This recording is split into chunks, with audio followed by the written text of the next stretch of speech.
Hey guys, welcome back to my channel, Tina's Leg.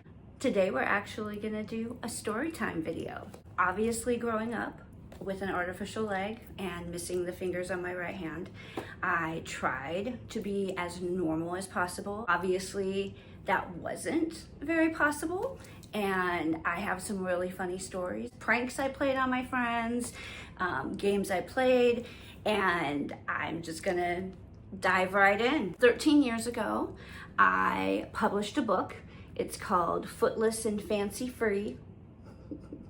It's no longer in publication, but I'm in the process of trying to republish with Amazon right now, and I will let you know when that's back up. But it's just a funny book that is about my life and what it was like growing up with an artificial leg. Just a lot about my parents, my childhood, how I met my husband, and even what life has been like parenting, what my kids' friends have thought about my leg, things like that. So it's just a funny book that has to do with overcoming obstacles and finding joy in the midst of trials and finding joy in the midst of unfortunate circumstances. I do believe we all have a choice when faced with different circumstances in our life. We can choose to wallow in self-pity. We can choose to just be super negative and grumpy all the time, or we can choose to find joy, to find the funny things in life to help get us through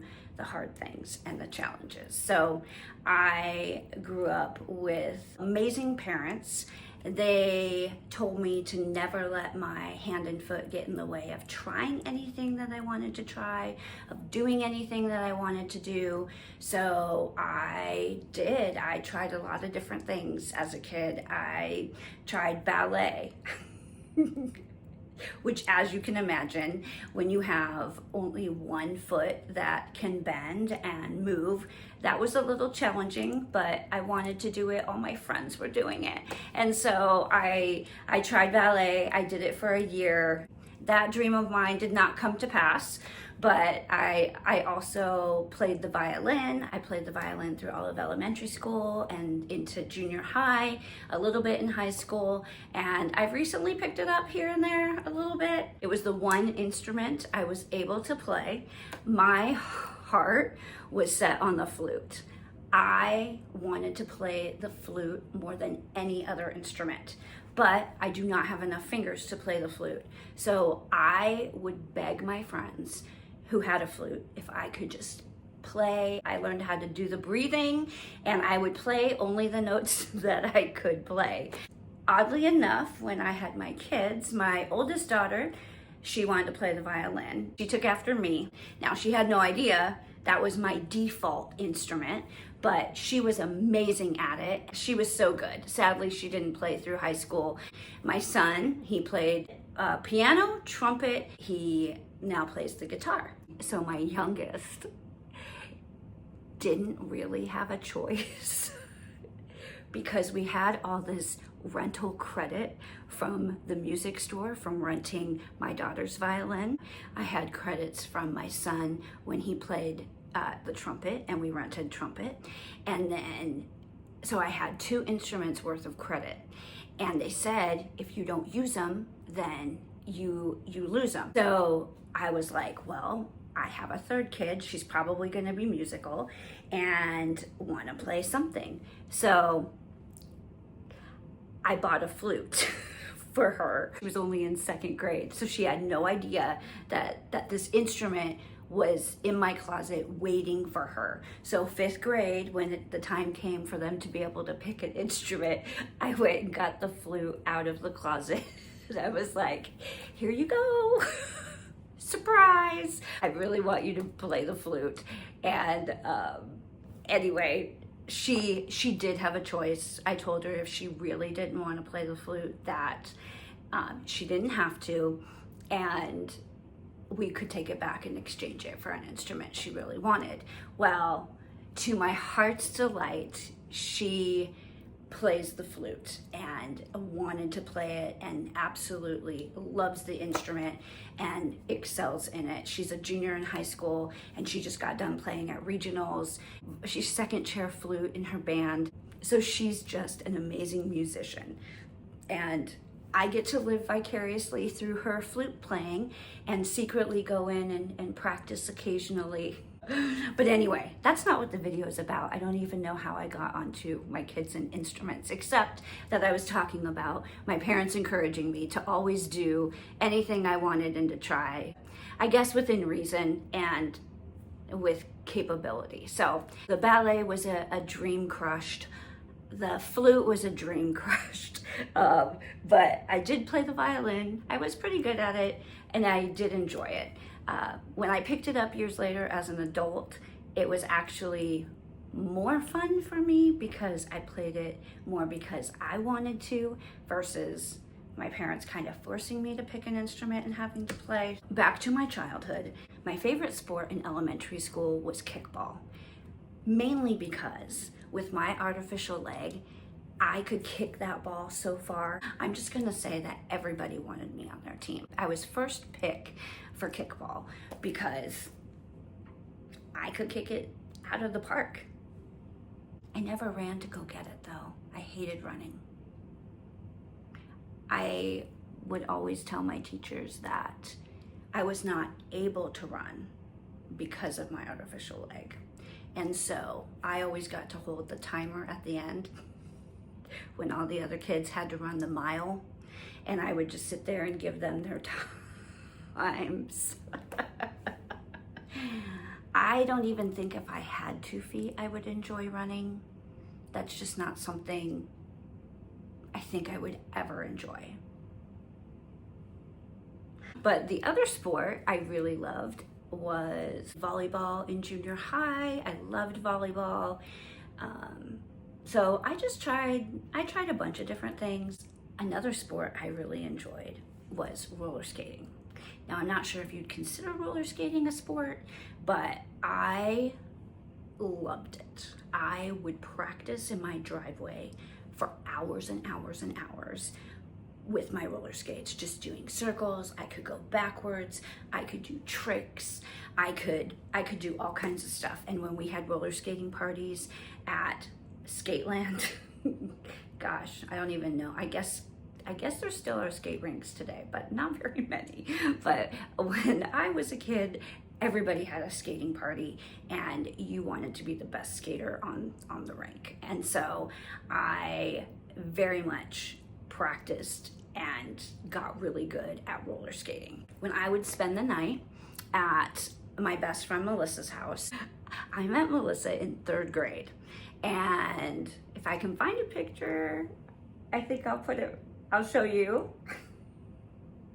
We are still great friends today. Our kids grew up together. Our husbands are friends. So it's just been an amazing friendship throughout my whole life. But I met Melissa in 3rd grade, and she was an amazing sport because we played a game where we would roller skate to the park by her house. And we would roller skate all around the park on the sidewalk. And then when we got bored of that, we would go up to this hill and we would lay on the ground on top of this hill. And I would take my leg off with the roller skate on. We would lay on top of the hill and then I would let my leg go. And we took bets on how many seconds my leg could travel down the hill before it tipped over. Needless to say, that attracted all the other kids at the park to come watch us play this game. And so we would just over and over again roll my leg down the hill, and we would count. There was a few times where I made it all the way down the hill without falling over. And those were like victory days for us back in 3rd grade. And the reason I say Melissa was such a good sport was because obviously I didn't go running after my leg every time to get it, to bring it back up the hill. That was her job.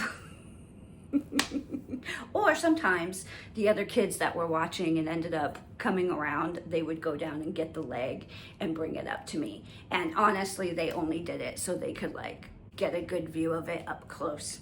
That was best case scenario for me. I didn't have to do it.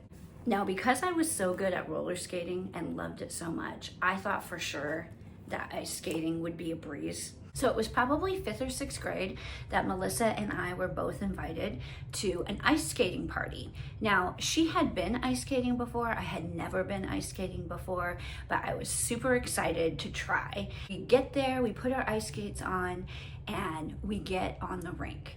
I immediately fall over and I am trying to grab onto the railing to pull myself up, and I can barely even stand, let alone figure out how to move on the ice. And every time I fall over, I'm scared to death that somebody's gonna run over more fingers, because I can't afford to lose any more of those. So I'm scrambling to the handrail to get up, and I am just trying to figure out how to even move on the ice and pushing off to try and get myself to even make it around the rink. It was definitely not the same as roller skating. I find myself in the middle of this ice skating rink, and I am pushing as hard as I can with my leg, and I'm pushing again, and I am literally not moving. I'm not moving at all, and I don't understand what's wrong. And so I'm pushing, trying to move, and then I realize that all these people are looking at me, and I don't know why they're looking at me. There was also so many people there that didn't know how to ice skate, so I wasn't the only one. I just kept trying to move. I would push off, try and gain some ground to be able to move across the rink so I could get near a handrail. Then I realized that everybody was like focusing downward on my leg, and I'm looking around and everybody is just like pointing and gasping, like, oh my gosh, what's happening? In my second video, I talked about how prosthetic industry has changed over the years. How it used to be was the foot part was its own individual piece and the leg was its own individual piece. And it was screwed on with a bolt going up the middle from the bottom of the foot up through into the leg. And that was how it attached. Well, those screws were only so strong. They were thick and industrial, but over time, with wear and tear and the movement of walking, they would kind of come loose. They would rattle loose. Sometimes they would completely break off. But this particular day, when I'm ice skating in the middle of the rink, I did not know it, but my foot was unscrewing. So every time I was pushing off to ice skate, my foot was just spinning like this in circles. And I had jeans on and I had my ice skates on. So nobody there knew that I had an artificial leg. All they saw was the spinning foot on the rink. And so that did explain, all the gasping and stares, and, I don't blame them for that. But I had to have my friend rescue me. She had to come into the middle of the ice skating rink and pull me off the rink, and the whole time my foot is just spinning completely off.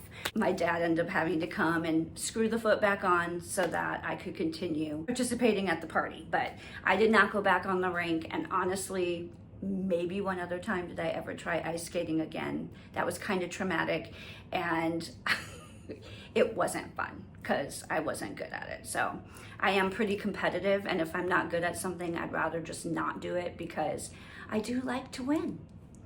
I'm not afraid to admit it. Well, I think that's all the story time that we have for today.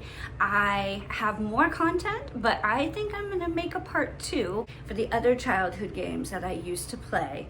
And I used to abuse the powers of my artificial leg, and my friends had to come up with their own set of rules just for me. So you won't want to miss that. Please stay tuned for next week, and I hope you guys have a wonderful week. Thank you so much for watching. If you enjoyed my content, please like and subscribe. Please comment down below. Let me know if you have any crazy childhood stories that are similar to mine. I would love to hear it. Thank you so much for watching Tina's Leg, where every day is leg day.